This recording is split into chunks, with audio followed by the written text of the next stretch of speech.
Her kan du se, hvordan du bestiller internet ved Bonet Aarhus. Du starter med at trykke på Bestil internet oppe i højre hjørne. Derefter skriver du din adresse, som du bor på og ønsker internet til. Så trykker du på Bestil nu og skriver dine kontaktinformationer. Så skal du lige vinge af, hvor du har hørt om Bonet Aarhus fra, og acceptere privat musik og salgs- og leveringsbetingelser. Og så skal du lave en kode til mine sider, så kan du tilgå bagefter, når du er blevet kunde ved os. Derinde kan du se dine abonnementer og nedgradere eller opgradere. Og så vælger du den internethastighed, du ønsker, og startdatoen.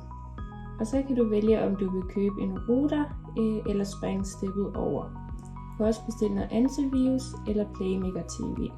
Og så skal du have opsat automatisk kortbetaling, og der skal man godkende med MitID bagefter. Nu er bestillingen gennemført, og dine produkter aktiveres på den valgte startdato.